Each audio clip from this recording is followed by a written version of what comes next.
comunión, la gloria obviamente para el Señor. O sea que eh, pensaba en esto, ¿no? Que esto va subiendo a veces, como que va subiendo la vara, ¿no?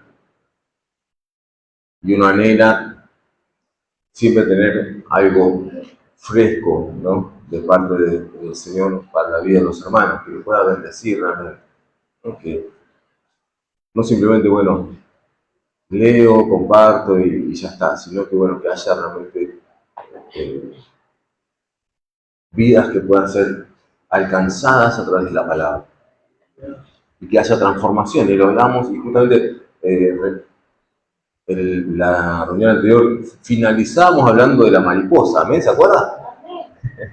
Y hablábamos de esta transformación, ¿no? De esta metamorfosis que sufre la mariposa, que de ser una oruga y de tener un tipo de alimentación, un tipo de, si se quiere, de medios para poder movilizarse y tiene un aspecto determinado, luego del proceso, allí donde se hace un capullo, es transformado y es un ser completamente diferente.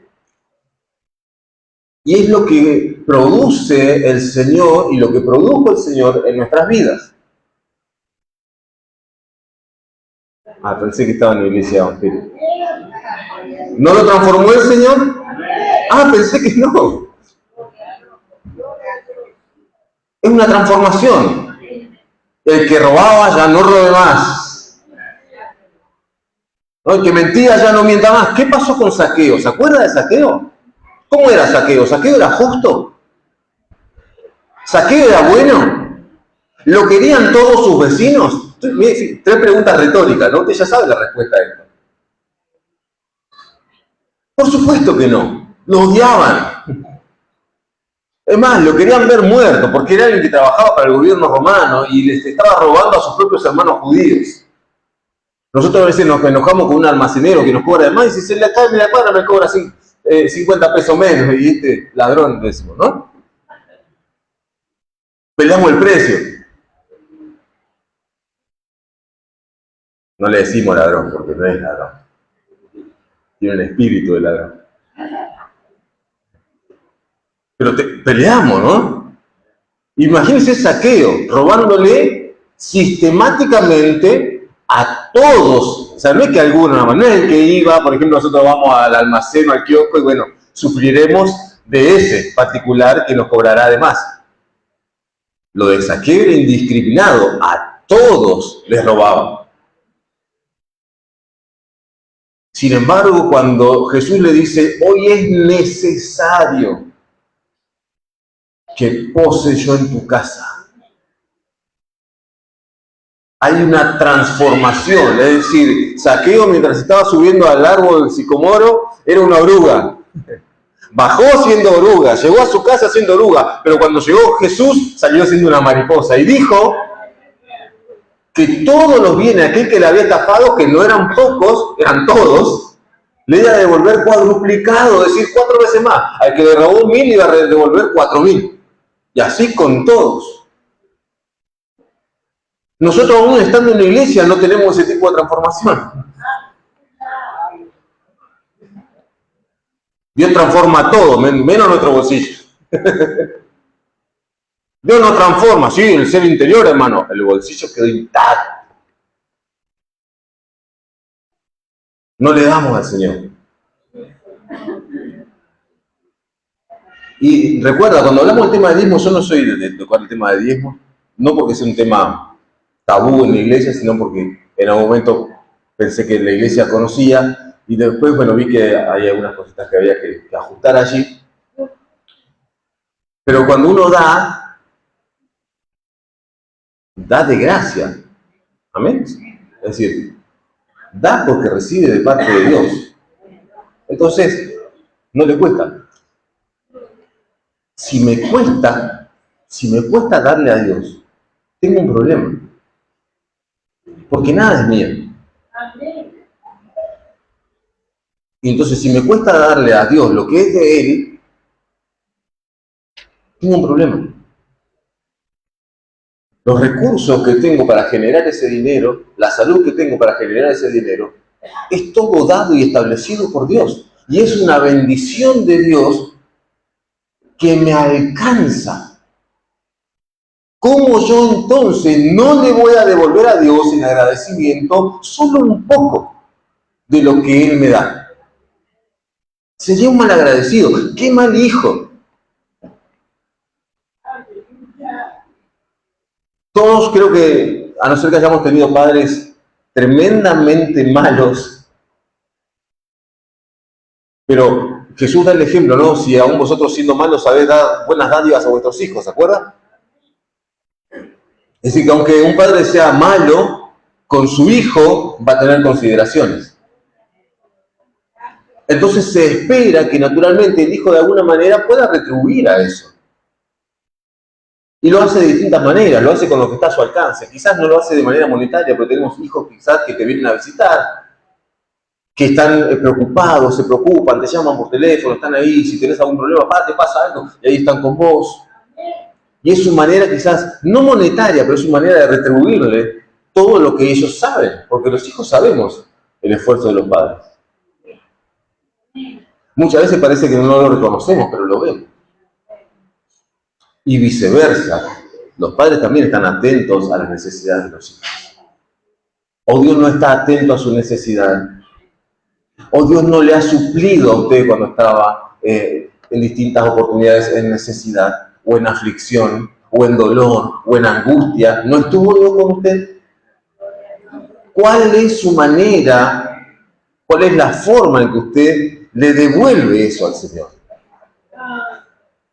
En principio debería ser con fidelidad.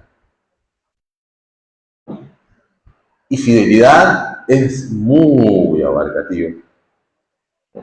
La palabra tiene que ver, la palabra es fidelio, ¿no? Pero es del griego. Pero tiene que ver con alguien que permanece. ¿Cuándo decimos que un perro es fiel? Perdón la analogía, ¿no? Ese perro que está todo el tiempo al lado tuyo. No lo ves, pero el tipo está sentado ahí. Vos caminaste para allá y el tipo está atrás tuyo. Volviste, te sentaste ahí y el tipo se sentó ahí como. Y decimos, ese es un perro fiel. La analogía por ahí no es la mejor. Pero yo le debo fidelidad al Señor, como mínimo. Es decir, tengo que obedecerle, tengo que ir a donde Él va, hacer lo que Él me manda, ¿no? Lo que me manda en su palabra. Es una cuestión de que reconozco lo que Él ha hecho. El perro en su condición, que él no tiene razonamiento y no tiene conciencia, como sí tenemos nosotros, no tiene la capacidad de pensar, pero aún así sabe reconocer lo que se hace por él.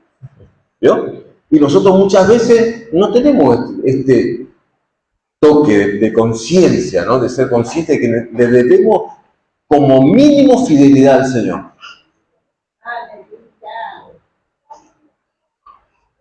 Que el Señor nos ayude. Estoy tocando un tema que no iba a tocar, pero bueno. Segunda de Corintios, ya estamos hablando de la metamorfosis, ahí volví. En algún momento hablamos de Segunda de Corintios y hablamos del aguijón en la carne de Pablo, ¿se acuerdan? Amén, sí. Capítulo 12 era en ese entonces. Vamos a ver el capítulo 5. Y les voy a recordar un poquito el contexto para que usted, o el que no estuvo, o el que no vio la predicación, se recuerde. ¿Se acuerda? Hablábamos de que Pablo, cuando le escribe esta segunda carta a los Corintios, hace una defensa de su ministerio. Y otras veces, en otras cartas, él también tiene que hacer esta defensa, ¿no? Decir, bueno, yo soy apóstol y no soy un apóstol mío, sino soy un apóstol de Cristo. Es decir, Cristo me nombró, me puso en este lugar. Y él tiene que hacer esta aclaración. Ahora, llama la atención cómo comienza, y usted se acordará cómo comienza Pablo esta carta. Y comienza esta carta hablando de un Dios de toda consolación y Padre de misericordias. ¿Se acuerdan? Vamos a verlo, capítulo 1, así el que no se acuerda refresca la memoria.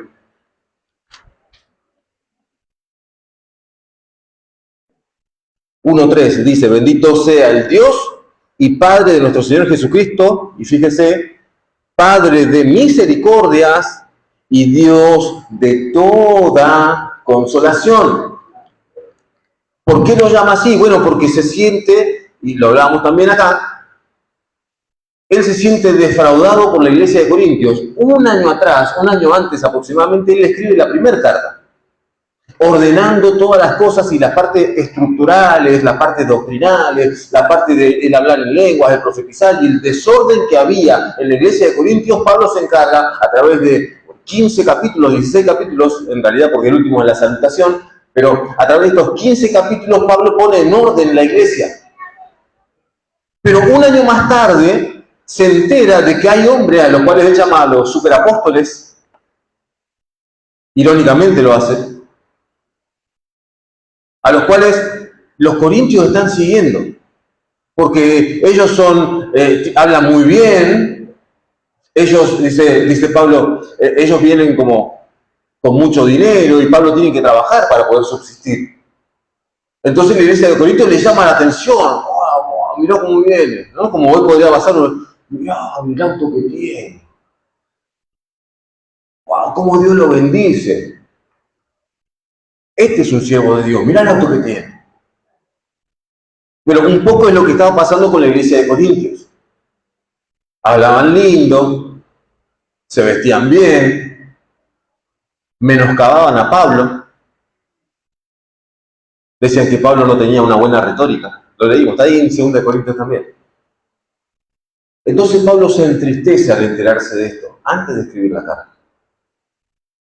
Se siente dolido, se siente traicionado. Él ama a la iglesia de Corintios. Y sabe que cuando uno escribe una carta, no sé, hace mucho que no escribo una, pero uno vuelca su corazón en la carta. Sobre todo si es una carta de amor, ¿verdad? Nadie escribió cartas de amor. Me topé con la gente equivocada. Yo sé, ya era de mi época, pero alguno tiene que haber escrito una carta. Nadie se enamoró nunca. Alguno escribió una carta donde vuelca, ¿no?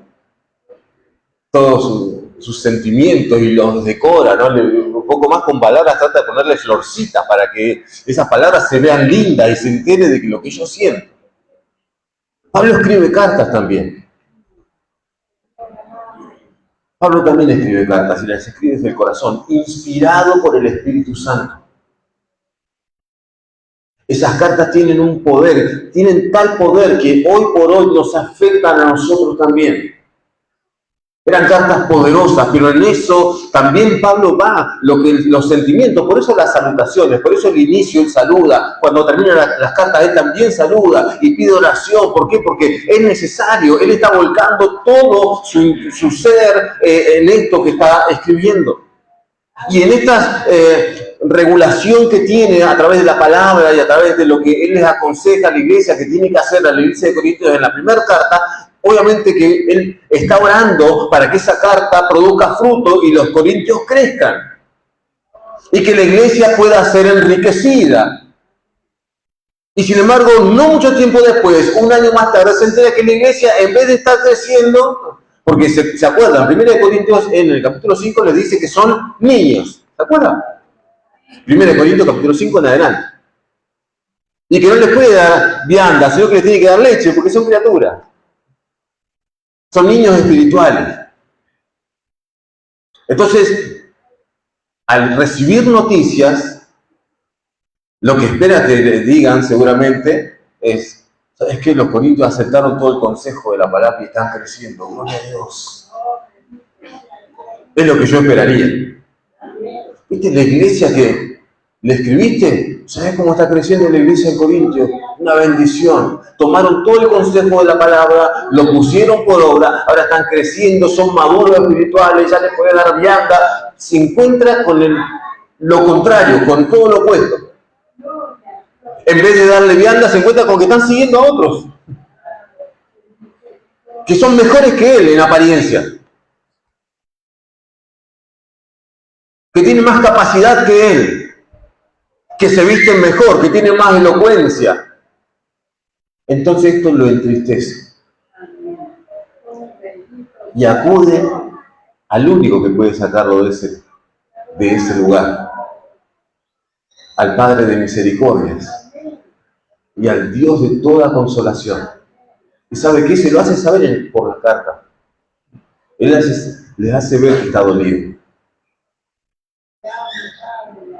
Y les dice que los quiere.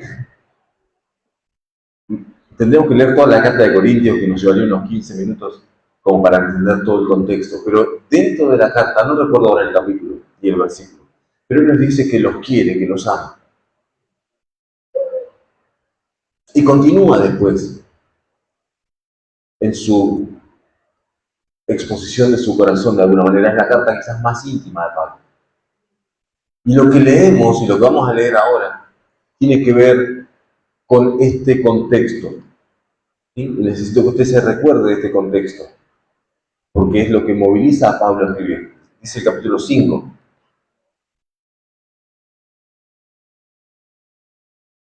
Podríamos leer. Vamos a leer desde el verso 11 y vamos a hacer un par de referencias a otros versículos. Pero dice el verso 11. Conociendo pues el temor del Señor, persuadimos a los hombres, pero a Dios le es manifiesto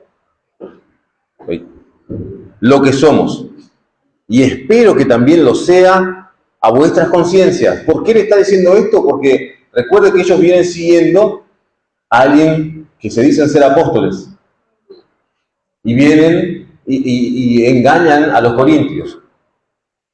No nos recomendamos, pues, otra vez a vosotros, sino os damos ocasión para gloriarnos por nosotros, para que tengáis con qué responder a los que se glorían en las apariencias y no en el corazón. Fíjese, les vuelve a mencionar a aquellos que se glorían en su apariencia.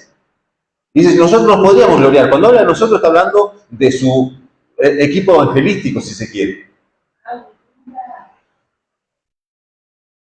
Y dice, nosotros podríamos gloriarnos, nosotros tenemos con qué gloriarnos. Pero, ¿qué hacen? No lo hacen. ¿Sí? Dice, para que tengáis con qué responder. Es decir, si nosotros nos gloriamos y les decimos con qué nos podemos gloriar, ustedes tienen con qué responderle a ellos que se glorían en sí mismos. Son vanagloriosos. Y la palabra vanaglorioso va a repetirla Pablo en su carta a Timoteo, hablando de los falsos maestros. Dice, porque si estamos locos, dice Pablo, es para Dios. Y si somos cuerdos, es para vosotros, porque los trataban de locos. Estos superapóstoles trataban de locos a Pablo y a sus compañeros. ¿Por qué? Porque no había congruencia. Ellos decían, Pablo es pobre, tiene que trabajar, y si Dios estuviese con él,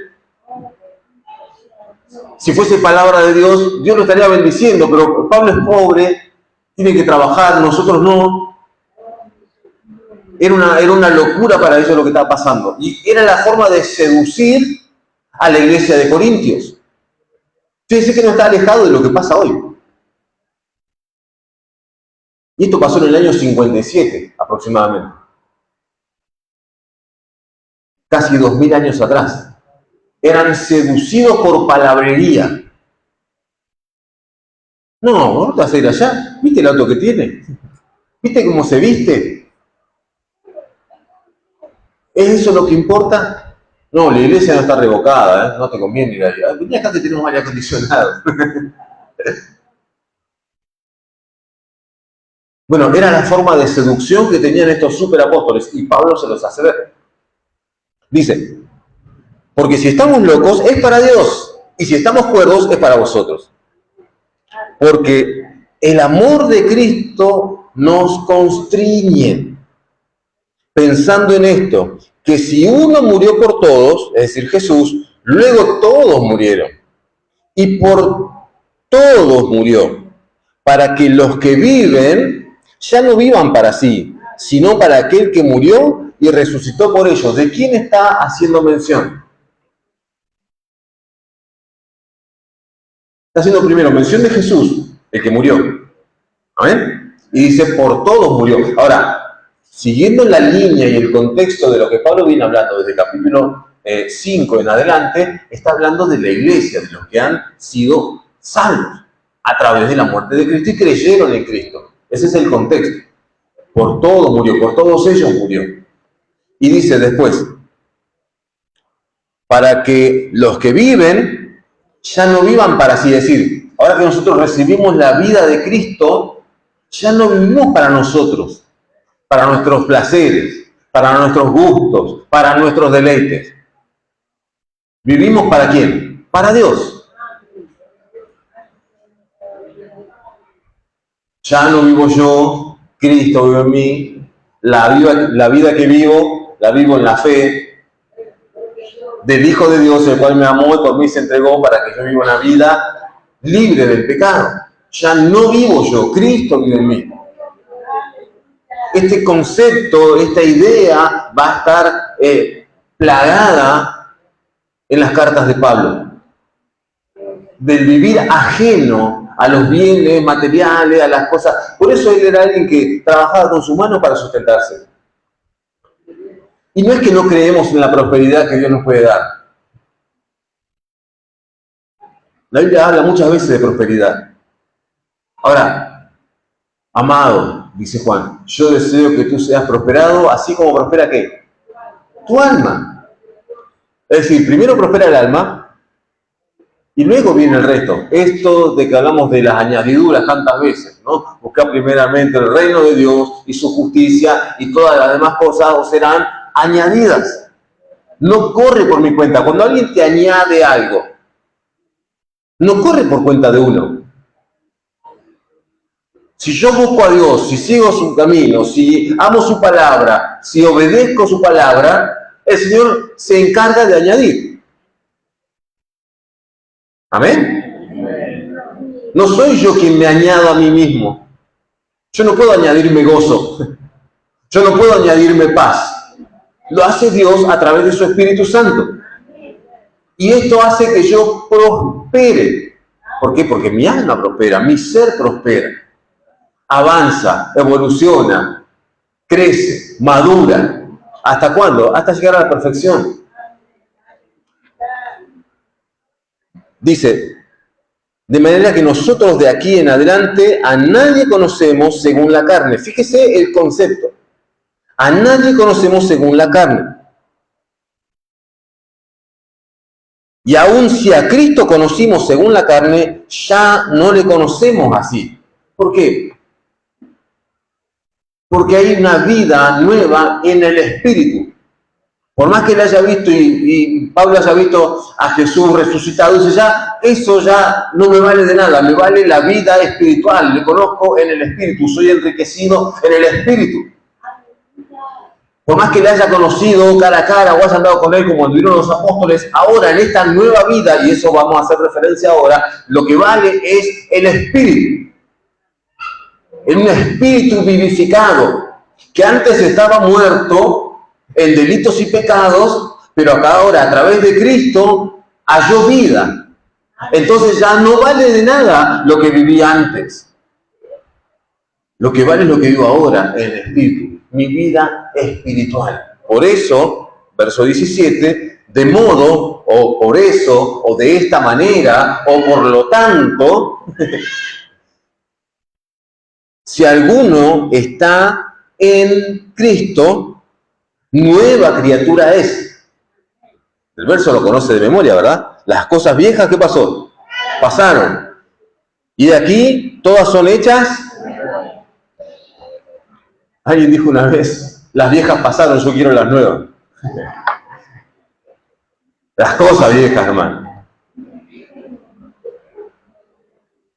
Tenía un hermano que era terrible. Decía, no, las viejas ya pasaron, yo quiero las nuevas. Eso pasa en misiones, hermano, no se preocupe.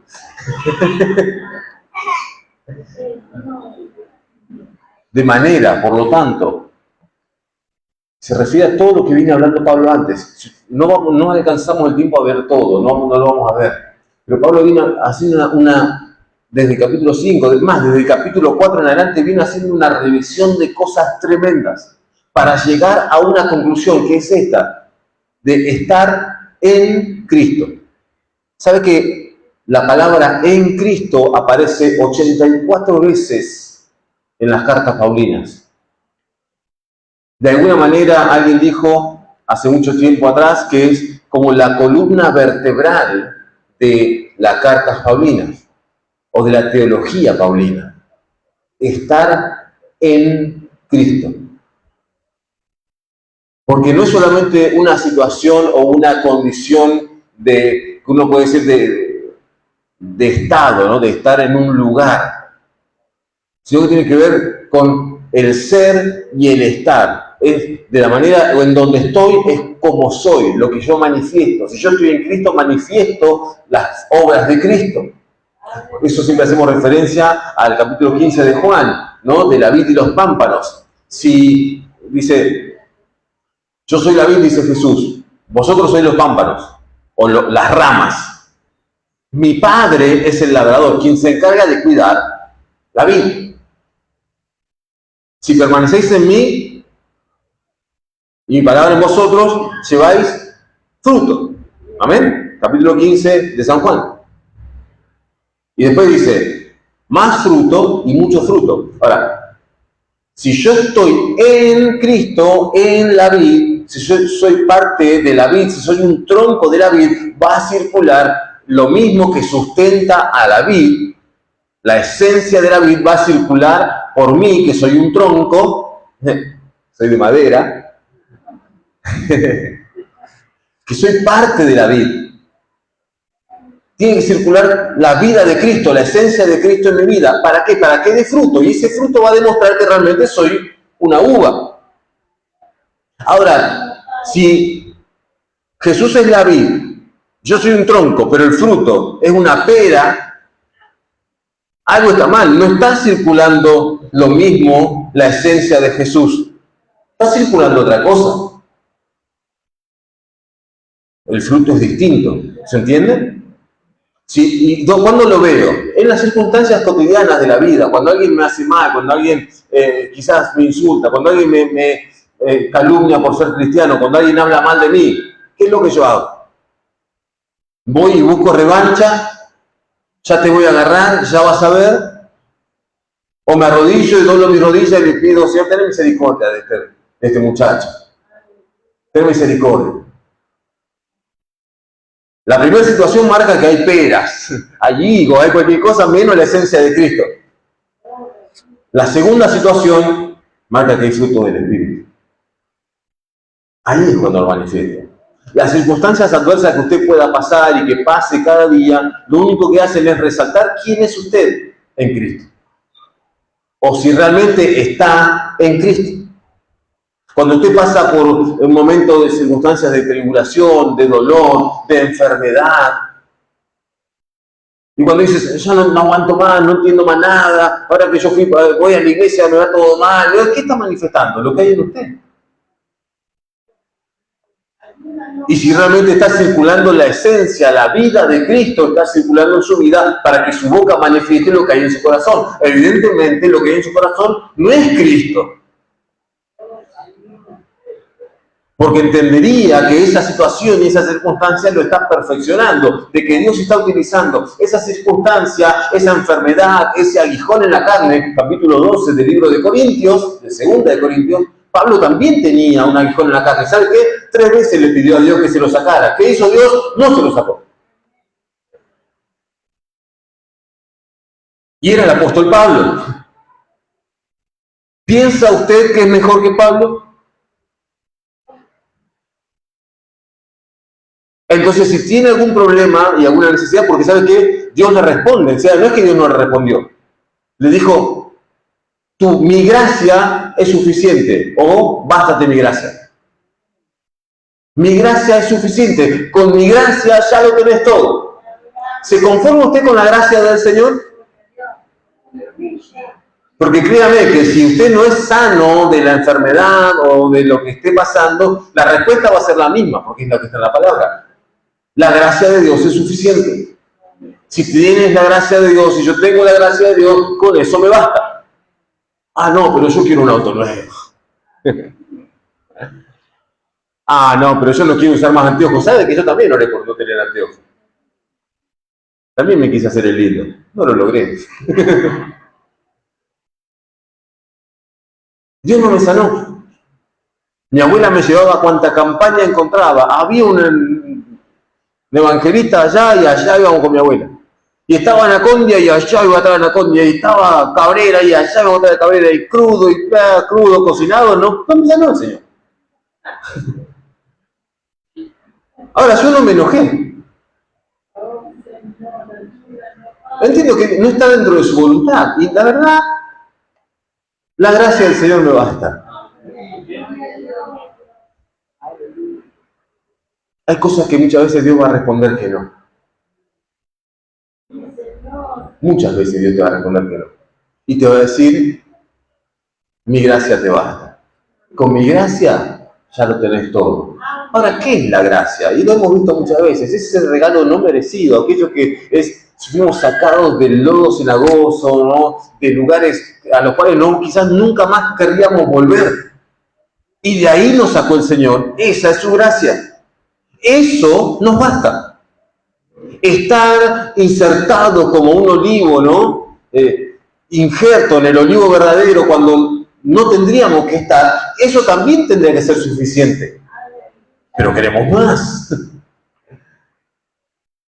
No, yo quiero ir a las naciones, y hay veces que no va a ser parte de la voluntad de Dios que yo vaya a las naciones o que usted vaya a las naciones. Quizás estamos orando e intercediendo por nuestro barrio, por nuestra familia, por nuestros hijos. Ahí nos puso Dios y ahí nos quiere el Señor. Ya enviará a otros a las naciones. Cuando a David le ponen, recordará allí en 1 Samuel que a David le ponen la armadura de Saúl para que vaya a pelear contra Goliat, ¿se acuerdan? ¿Cómo andaba David? Re cómodo estaba. No podía ni caminar. A veces queremos andar con la armadura que es de otro. A mí me gustaría cantar como canta fulana. Pero por ahí Dios no nos dio oído para el canto. Yo quisiera tocar un instrumento, pero no, si no hay oído musical. No todo. ¿Sabe qué? El tema de la música es muy abarcativo, pero todos tenemos oído en cuanto a que podemos distinguir cosas, ¿no? Cuando antes hablaba mucho por teléfono y usted sabía cuando era su mamá o cuando era su esposa, por ejemplo, o su esposo quien estaba al teléfono. No hace falta que lo vea. Ahora hacemos videollamadas. Pero antes, con el teléfono de tubo, levantabas el tubo y ya sabías quién estaba al otro lado. ¿Por qué? Porque nuestro oído reconoce. O sea que tenemos oído de alguna manera musical, pero no quizás para entonar. Y esto no nos hace defectuosos, simplemente que fuimos creados con otra función. Y tenemos que buscar cuál es nuestro lugar dentro del cuerpo de Cristo, para que seamos funcionales, para que no nos creamos un estorbo, para que no estorbemos al que está trabajando y para que seamos fructíferos en el lugar en el que Dios nos puso. ¿Amén? ¿Quiere trabajar para el Señor? Bueno, vamos a buscarle un lugar. Pero no busquemos sobrepasar a otros. Si yo quiero ser como fulano, me encanta cómo es mengano. No, el Señor tiene un plan y diseñó un plan. ¿Se cree que Dios no tiene el poder para ponernos en el lugar en el que hace falta y donde va a estar cómodo y va a crecer? Dios ya lo tiene preparado.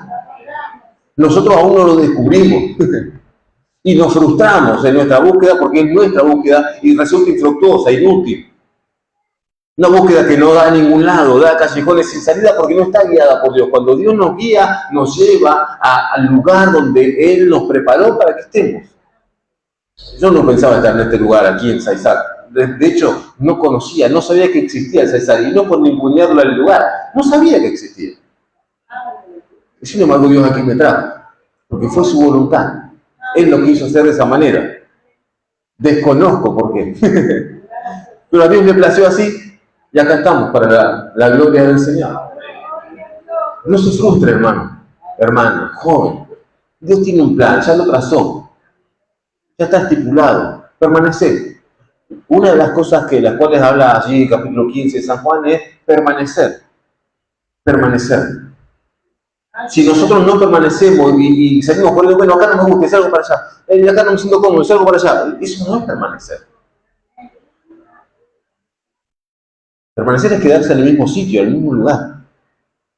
Y luego, si yo soy fiel en ese lugar, en lo poco has sido fiel, sobre mucho te pondré, entra en el gozo de tu Señor. Es decir, necesitamos permanecer en el lugar, crecer en ese lugar, echar raíces para poder crecer. Si no tengo raíces, ustedes están andando de acá para allá, viene para un lado, va para el otro, viene para acá, estoy en este lugar, ¿no? ¿Qué raíz va a estar así? ¿Qué raíz se va a formar? Ninguna. Pero si yo permanezco y el Señor me riega con su palabra y me alimento, bueno, voy a crecer y voy a descubrir el plan y el propósito de Dios para con mi vida. Entonces voy a ser de bendición en mi hogar, en mi familia, en la iglesia, en el trabajo, en donde me mueva, voy a ser de bendición porque realmente estoy plantado, cimentado, ¿no? Como dice así el Salmo, plantado en la casa de Jehová, en los atrios de nuestro Dios, así como el árbol plantado junto a corriente de las aguas. Pero está plantado, no va y viene. Y por eso crece. Mire, dice, y vamos en Cristo. Es un montón para hablar en Cristo, pero le hago mención a 6 puntos. Si quieren anotarlo, anótelo. No sé, lo vamos a ver hoy. En Cristo es el fundamento de la justificación. Romanos capítulo 8 y verso 1. 8.1. Lo leo rápido porque tenemos poco tiempo. Ahora pues, ninguna condenación hay para los que están, en Cristo Jesús. Los que no andan conforme a la carne, sino conforme al Espíritu. Conforme, recuerda la palabra conforme, es decir, tomar la forma de. Los que no toman la forma de la carne, los deseos de la carne, la vanagloria de la vida, todas estas cosas que nos llevan a la condenación. Y la carne, mi carne, está sujeta a pasiones, dice la Escritura. Es decir, que si yo no busco del Señor, a donde se va a ir mi carne, a donde me va a llevar la carne, es hacer lo malo y a no agradar a Dios. Pero si estoy en Cristo, no hay ninguna condenación. ¿Amén? O sea, a los que andan conforme, o los que toman la forma del Espíritu. Entonces, esto es parte de esta, yo lo que le puse acá, la teología paulina en Cristo, ¿no? Que Pablo va a hacer muchas veces referencia a esto, yo voy a hacer 6 referencias nada más, como para que usted tenga en consideración esto. La necesidad que tenemos de estar en Cristo. ¿Sí? En Cristo. Dice Efesios capítulo 1 y verso 7. Efesios 1, 7. Los chicos son más rápidos que yo.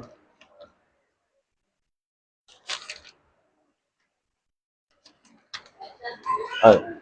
En quien tenemos redención por su sangre, el perdón de pecados, según las riquezas de su gracia. ¿En quién? En Cristo. En Cristo tenemos redención por su sangre y el perdón de pecados según las riquezas de su gracia. En Cristo. Es decir, tenemos la justificación, tenemos la redención.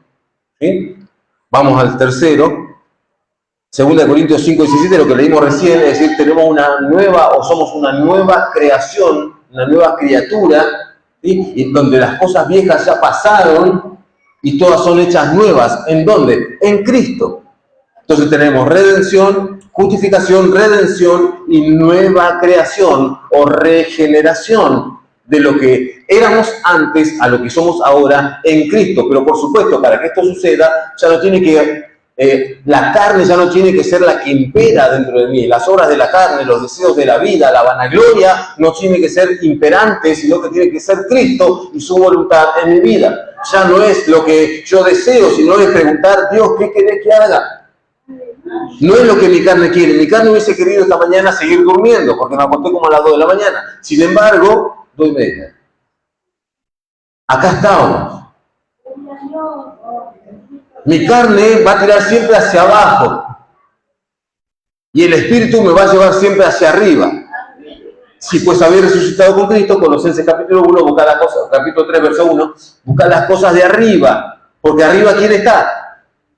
Cristo, en Cristo, y no en la de la tierra, porque las cosas de la tierra, las cosas humanas, perecen, pasan, son pasajeras.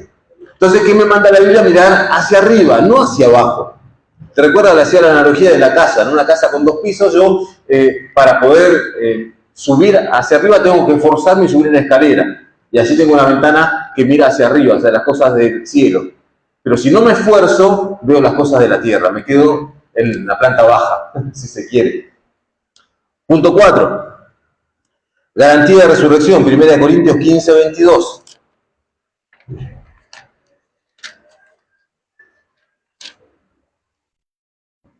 Dice así la Escritura: porque así como en Adán todos mueren, también en Cristo todos serán vivificados. Y esto nos está hablando en el momento en que el Señor venga a buscarnos.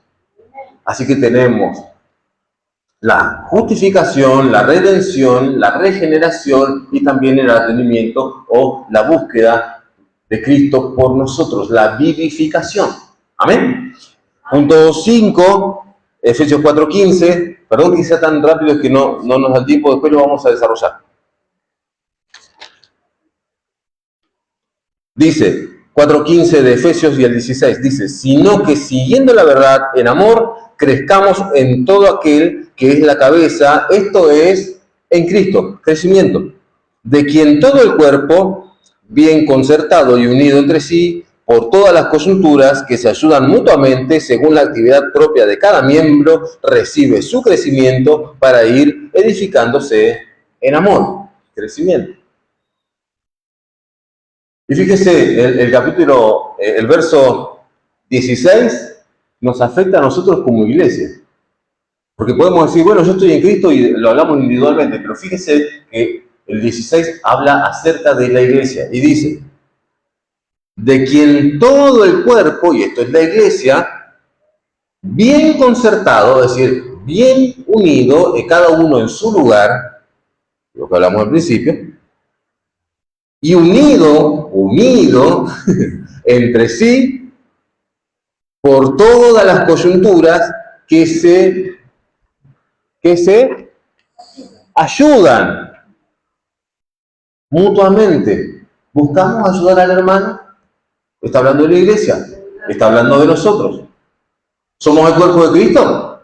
Amén, somos el cuerpo de Cristo, somos parte, cada uno es una parte del cuerpo de Cristo. No sé qué parte soy yo, pero lo que me dice la Escritura es que soy parte del cuerpo de Cristo y que me tengo que ayudar mutuamente con aquellos que también son parte del cuerpo de Cristo. Eso es ustedes, allá, ¿no? Todos somos parte del cuerpo de Cristo, entonces nos ayudamos mutuamente.